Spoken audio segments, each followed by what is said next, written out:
નમસ્કાર દર્શક મિત્રો, હું છું પરમાર અનિશા. તમે જોઈ રહ્યા છો લોક સામના ન્યૂઝ. તો જોઈએ આજના સમાચાર સાબરકાંઠાથી અમારા રિપોર્ટર જીતેન્દ્ર સોલંકી સાથે. સાબરકાંઠા જિલ્લાના પ્રાંતિજ તાલુકાના સીતવાડા ગામ ખાતે રક્તદાન શિબિર કેમ્પ યોજાયો. મોટી સંખ્યામાં રક્તદાતાઓ રક્તદાન કર્યું. જાયન્ટ હિંમતનગર સહિયર ગ્રુપની બહેનો દ્વારા રક્તદાન શિબિર કેમ્પમાં અનોખી ભેટ અર્પણ કરી.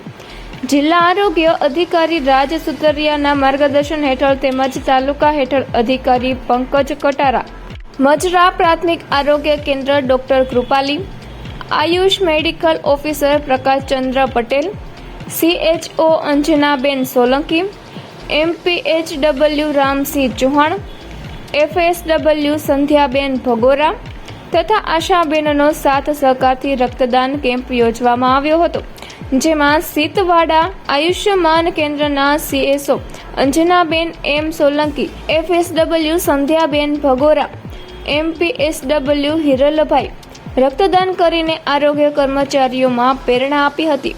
તેમજ સીતવાડા ગામના ડેપ્યુટી સરપંચ સભ્યો નગરજનોએ રક્તદાન કરીને ધન્યતા અનુભવી હતી. નમસ્કાર.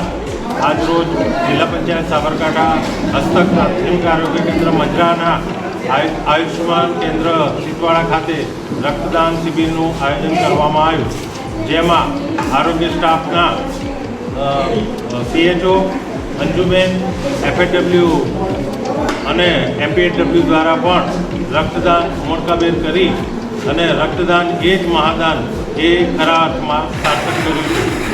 આશાબહેનો તથા તમામ સ્ટાફને આ બાબતે ખૂબ ખૂબ અભિનંદન. મારું નામ સોલંકી અંજનાબેન મગનભાઈ. હું CHO તરીકે આયુષ્માન આરોગ્ય મંદિર સીતવાડા ખાતે ફરજ બજાવું છું.